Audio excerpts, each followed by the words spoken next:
Hi everyone! Welcome back or welcome to this channel. This is Rosa Mabono and we're here to try and spread spiritual light to mundane and practical things in everyday living. This is another video of reading Reddit stories. Let's just dive right into it. Our first story is from r/best of Redditor updates. The title says, "I'm leaving him, but I have to pretend everything is normal." Wow, that sounds a bit ominous. There are trigger warnings here, so if you can't handle abuse or child abuse today, that's completely fine. You can skip to the next story, or you could do another story instead, do another video instead.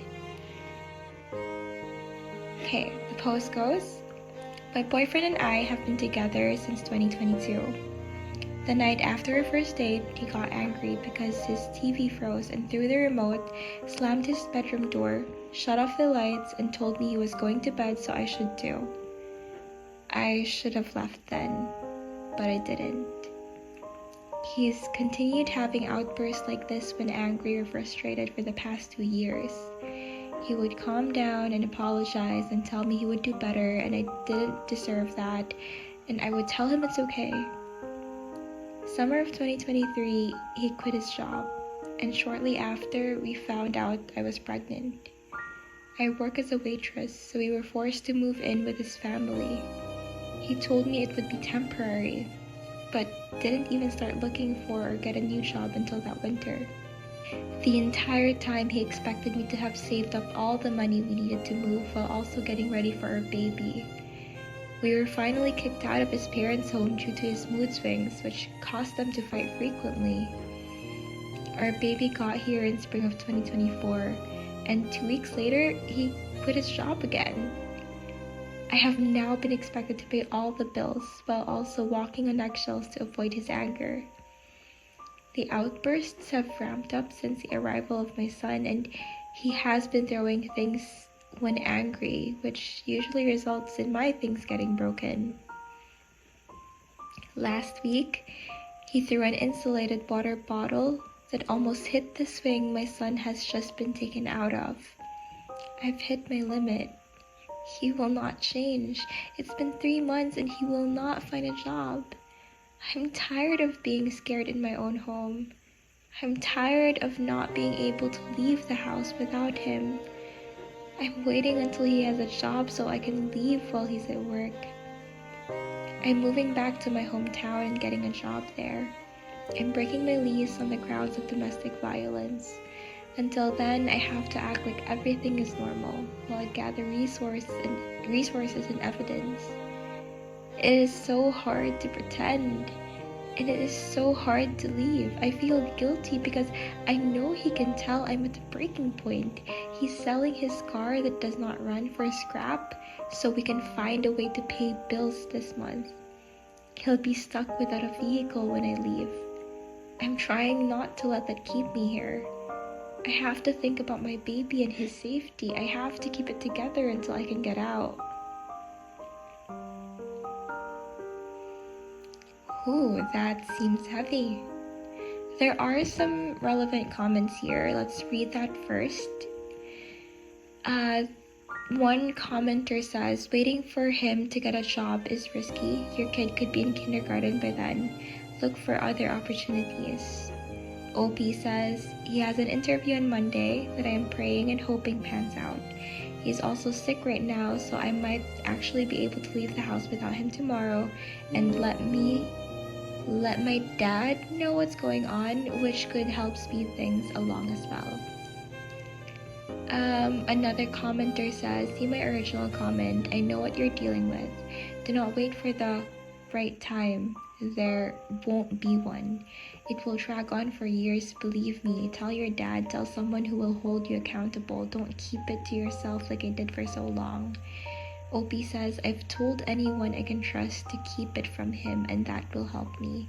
At this point, they're all on standby, waiting for me to tell them it's time." Last one I'm reading.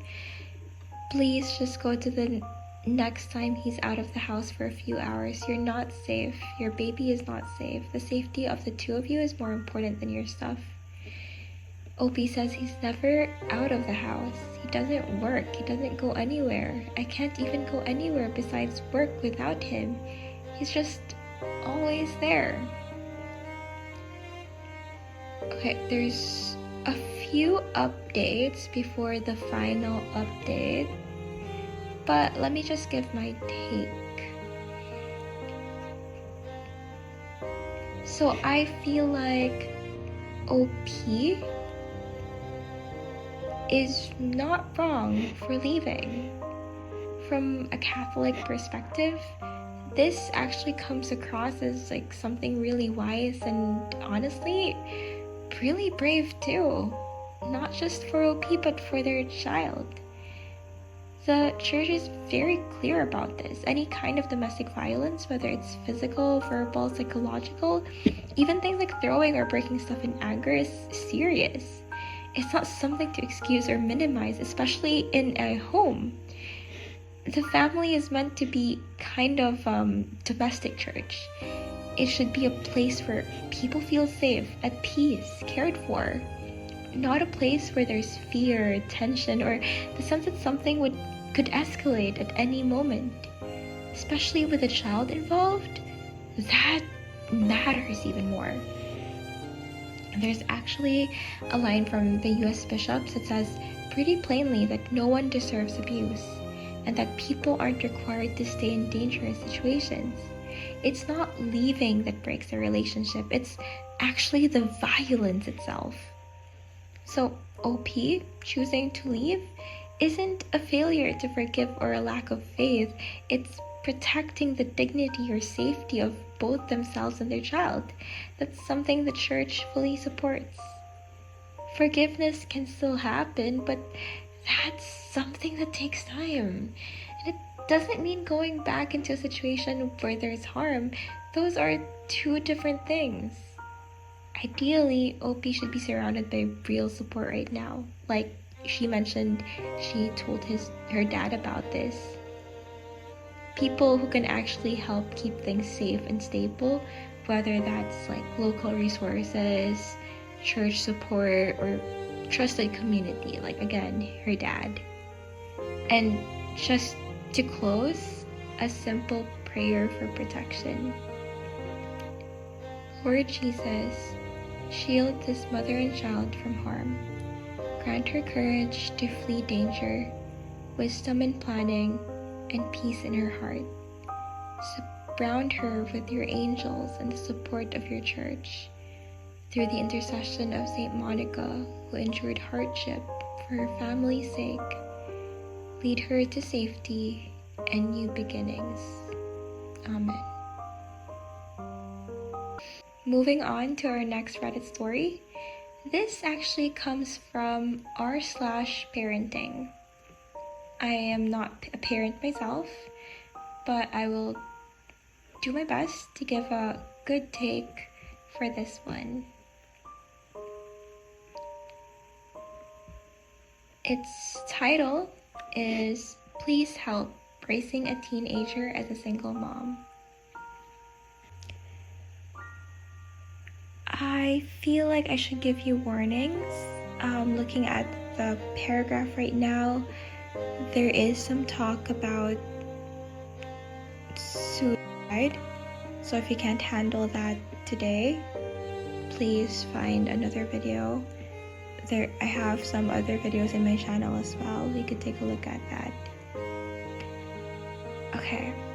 Let me start off by saying my backstory is slightly different, as my LH, I don't know what that means, committed suicide 8 months ago. My kids were not at home when it happened. We rarely ever argued in front of them in general. The night prior to his suicide, we ended up in one of the worst arguments we ever had, and it got physical in a way it never had before. My dog were even traumatized to the point of cowering and hiding in my closet, my extra large dogs. I found him the next morning as I was leaving for work. As if this weren't traumatic enough, I finally agreed to get on antidepressants to help with my mood and just general mental health from everything. I'm not really an arguer. I'm the type that will just walk away. It's not worth my time and stress. However, it's difficult when it comes to my teenager and the intense arguments where he gets to the "I'm worthless, why am I even here?"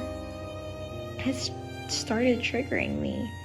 I don't really get triggered either. I'm hardened a lot in life as I've been through a lot. It puts this fear in me that he might try to take his life, and I don't think I could handle that. He is 14 and I also have a 6-year-old son. I do the best I can for my kids. I barely take care of myself to ensure they have and get, new clothes, lunch money, small treats weekly when I can afford it. My oldest wrestles and is outgrowing everything at his age. He wanted to homeschool online so he could go to work, which I refused because I want him to experience high school, and he's learning, he does like it. He has gone to a few football games. I scrounge up change, or luckily have gotten tips at work that I give to him for entry and concession. He had a long day with a scrimmage after school a few days ago where he was at school from 7 a.m. to 10:30 p.m. So I made sure to give him $10 to eat good and healthy before his matches. He asked for Bojangles because he could bring food to eat while watching a movie in class. I literally counted out dimes and nickels to get this for him. I'm his friend, but I also have to be his parent. I've tried to be lenient, and I've given him to little things sometimes because there's got to be a balance, of course. And I want him to see all the small things I do for him, like drive him to school every morning and pick him up from practice daily, and plenty of other things like order things for him on my birthday. All I have asked of him is help me around the house a bit. Sweep the floors daily. We have a large dog that sheds like crazy. Take out trash when full, rinse his dishes and put it in dishwasher, wipe the counters as needed. I gave up on asking to help with yard work. He started out so excited doing it until I had to pay for it by the end of the summer. He claims he's too tired after school even prior to practice. I work as a hotel housekeeper. I bust my ass every single day and still come home to do the majority of the work: cook, clean, homework, laundry, and trying to build 2 of my own businesses when I can fit it in. As I've said previously, my LH and I rarely argued in front of my kids. My son has gotten so bad, I have just explained to him, as did my LH in the past, to just shut up and stop trying to get the last word. It's his way or no way. So a few times I've told him to just shut up because he wouldn't. It's getting to a point lately he argues, and me too, somewhat, until I can get him to go to his room right in front of my 6-year-old, to the point that dogs are hiding again and my 6-year-old covers his ears. I used to take his phone, but now I haven't lately because he's either babysitting his brother or just so I can get in touch with him in an emergency. We have no one where we live, and I have no support or reinforcement in any of this. Yet tonight he kept on to the point I finally got him to shut up and go to his room. Then he texts me long, pitiful texts, basically wanting me to give in to what he wants so he can be happy. No. And I've explained that his attitude and lack of consideration does nothing to change my mind. I explained to stop arguing in front of his brother since his dad and I didn't, and about the dogs. I've tried to get him into therapy, but he refuses, and honestly, I tried 3 times from just suicide, but it wasn't working for me. I've told him to talk to the school counselor. He's stubborn. And then he keeps texting me that he's a screw up and no one wanted him and he's just a screwed up abortion. Yeah, that line did it for me. His harassing texts that wouldn't stop because I wouldn't tell him he was gonna get what he wanted led to that, and I stormed to his room and demanded his phone. allowed him to tell his girlfriend his phone was taken and he kept trying to keep it. I finally got it without getting physical, and apparently my 6-year-old snuck into his room behind me. When I went to leave the room, apparently my teen stormed out too, and my 6-year-old was scared and saying he thought his brother was going to hit him. He did not, and I don't believe my teen would. He's really a good kid. Just gives me hell when he doesn't get what he wants. We're good one day and then the next is gone to shit.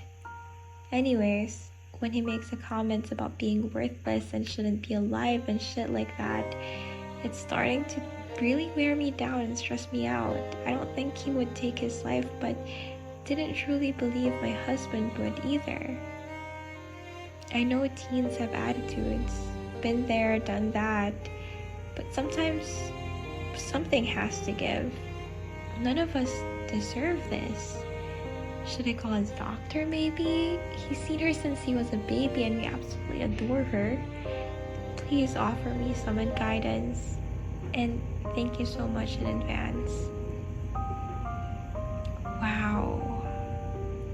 Okay. We're gonna read one comment. This is one of the top posts here. It says, "Wow, that sounds kind of similar to me. My mom was a single mom and I always struggled with doing the chores when we got in fights a lot. Sometimes physical, but it was always self-defense on my part.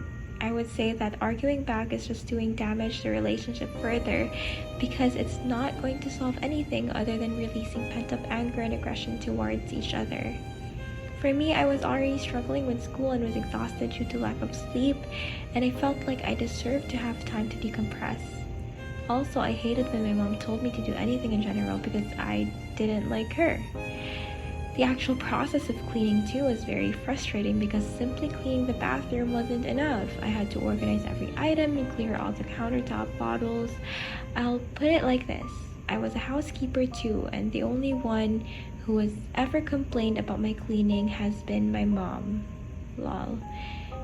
If it's just a problem with chores, then maybe you can do it together. I enjoyed taking out the trash with my roommates because it was a long walk and we got to talk and walk around the apartment. Cooking together can also be a nice bonding experience and important life skill. Maybe he will start doing the chores on his own too after that. Do you know what forms of affection he likes? For kids, it's harder to notice acts of service because that's the standard. I have a lot of gifts and acts of service, but I don't feel appreciated unless I get physical contact and quality time together. Maybe you can try to have a heart-to-heart conversation with him too, as if he was an adult. I also felt offended when my parent told me to go to therapy because it was always during an argument and it was never sincere and it was used as an insult. And that's actually a really nice take there. For me, I don't think OP is a bad mom. This reads more like a mom who's grieving, exhausted, and is still trying to show up every day. And from a Catholic perspective, that really matters. The church calls the family a domestic church, as I've said earlier, but that doesn't mean it has to look perfect. It just means it's a place where kids learn how to love, how to live, how to handle hard things. And honestly, even in all of this, OP is still modeling something important, like showing up, like sticking it out, trying again even when everything feels heavy. What's going on with her teen doesn't sound like simple brattiness. Doesn't seem like a brat. It sounds like grief, trauma from losing his dad, and just being a teenager, all hitting at once. That doesn't make the disrespect okay, but it does help explain why everything feels so intense and explosive. OP lost her husband, but her child lost his dad. And those "I'm worthless" comments, that's heavy, especially given what happened with his dad. The church is very clear that suicide is often tied to deep suffering, not just a simple, clear choice.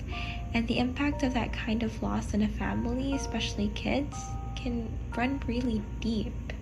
So OP feeling afraid when he talks like that makes a lot of sense. From a Catholic point of view, what OP is already leaning toward is actually the right direction. Trying to have a calm conversation when things settle down, starting with reassurance like, I'm proud of you, or I don't want to lose you too. And then talking about how his words affect others, that kind of approach goes a long way. Also, this is bigger than just toughing it out. Having real support matters. Therapy for him, even if it starts with a school counselor, and ideally support for OP too. There are Catholic options out there that try to make this more accessible, which can help. Just make sure, as the commenter did say, to not use it as an insult. More sincere, more genuine. Try to offer it when you're both not arguing. Try to offer it when you both have clear minds. At the same time, it's okay to have clear, simple boundaries. Chores, expectations, respect, those things are part of parenting. Saying something like, I'm your mom, not your roommate. I need help, I need respect. That's completely fair.